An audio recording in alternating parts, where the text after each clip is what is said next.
Nairobi is drowning, not metaphorically, literally. The capital of Kenya has turned into a city of rivers, sewage streams, and stranded vehicles and people. Major roads have vanished under muddy water. Businesses are flooded. Homes are flooded. Commuters are trapped. And as the rain keeps pounding the city, one name is being shouted across social media and the streets: Governor Johnson Sakaja.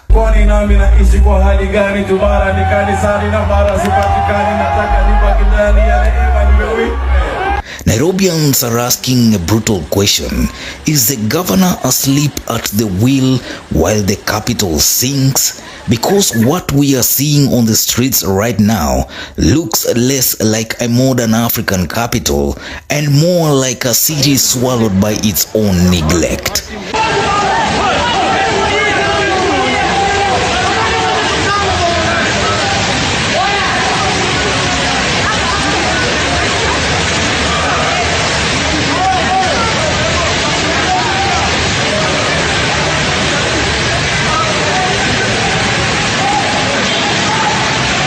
Nairobi ya sakaja, Nairobi.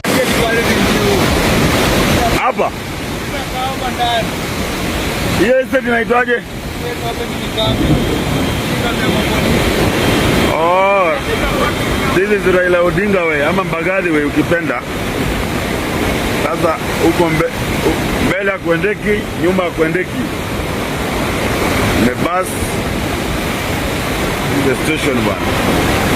Saini sangapi hii usiku? Heavy rains sweeping across Nairobi in March 2026 have triggered widespread flooding across the city. Roads in several neighborhoods have been overwhelmed by water, garbage and debris, leaving motorists stranded and residents wading through dirty flood water. In multiple areas, vehicles have been stalled in brown torrents while traffic crawls at snail's pace. Viral videos circulating online show entire sections of the city transformed into canals, with frustrated drivers honking helplessly as rainwater swallows the road. The situation has sparked a political firestorm, and at the center of that storm is Governor Johnson Sakaja. Take Langata Road, one of Nairobi's most critical transport arteries. Today it looks like a swamp. Cars crawl through knee-deep water. Matatus splash through potholes turned into miniature lakes. Pedestrians are forced to tiptoe through muddy currents, carrying floating plastic bags and trash.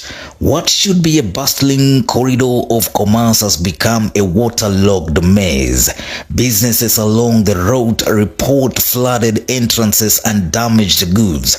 Small traders say they are losing income by the hour. For thousands of Nairobians trying to travel, the commuters become a gamble. One commuter summed it up bluntly online: forget cars. At this point, we need canoes. Wow. Twende. Baba. Ngoja iende, ngoja gari iende. Ngoja gari iende. Pole. Ati wapi? Ati huku ni wapi? Huku ni wapi? Na wewe ni nani? The political knives are now out. Embakasi East MP Babu Owino has launched one of the fiercest attacks on the county government yet. He didn't mince his words. According to Owino, Nairobi's flooding disaster is not simply bad weather, it is a failure of leadership. His criticism focuses on what he calls the collapse of the city's drainage system, overflowing storm drains, broken infrastructure and roads that crumble with every rainy season. And he warns that the consequences are bigger than inconvenience. Flood water mixed with sewage creates the perfect breeding ground for diseases like cholera and malaria, a public health time bomb in the heart of the capital. Meanwhile, online anger has exploded. Activists, residents, and business owners have flooded social media with images of submerged streets and blocked drains. One activist, Nelson Amenya, wrote in a viral post that the city has no stormwater drainage roadmap and no serious flood preparation plan. He claims high-risk flood zones across Nairobi are not even properly mapped or secured. Another user captured the frustration of thousands of Nairobians in a blunt observation. Every rainy season, the floods return. Every year, the same chaos. And every year, the same unanswered question: where did the money meant for drainage projects go? The truth is that Nairobi's flooding crisis did not appear overnight. Experts say the city's drainage infrastructure is outdated and overwhelmed. Many of the systems were designed decades ago when Nairobi's population was far smaller. Today, the city has exploded in size. Concrete has replaced green space, informal settlements have expanded into flood-prone areas, and waste disposal systems are struggling to keep up.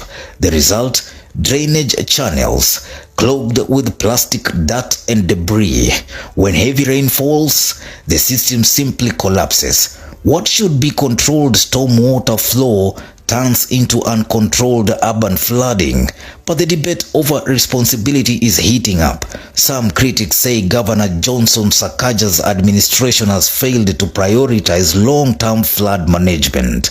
Others argue the problem is far older, a legacy of decades of poor urban planning stretching back to independence. Some residents are also being blamed for dumping garbage into drainage channels, worsening the blockage problem. Even county officials have pointed to irresponsible waste disposal as a key factor. But politically, the spotlight remains fixated on Sakaja, because in politics the captain of the ship carries the blame when the vessel begins to sink. Governor Sakaja previously promised several measures to tackle flooding, among them drainage cleanup programs, youth employment initiatives to unclog storm drains, mapping flood hotspots across Nairobi. But critics say progress has been painfully slow, and now the rains have exposed the city's weaknesses in brutal fashion. For many Nairobi residents, the flooding feels like a yearly ritual of frustration. Rain falls, roads collapse, drains overflow, traffic grinds to a halt, and the cycle repeats every year. But this crisis is quickly becoming more than just a weather story. It's turning into a political referendum on leadership, because Nairobi is not just any city. It is a political heartbeat of Kenya. When the capital floods, it sends a powerful signal about governance, planning, and accountability. And if the public anger continues to rise, the political consequences could follow.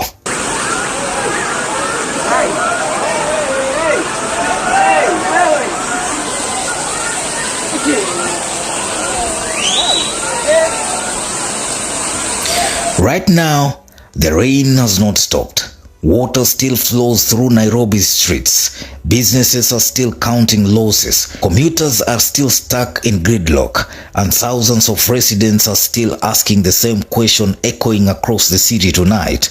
Will the governor finally fix the drains, or will Nairobi keep drowning in its own neglect? Because in the capital of Kenya right now, the storm in the streets is quickly becoming a storm in politics. What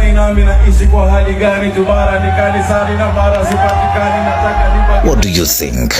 Should the song turn to Sakaja must go for this failure? Drop your comments. Newsroom, Maisha TV, Bushabi Jr.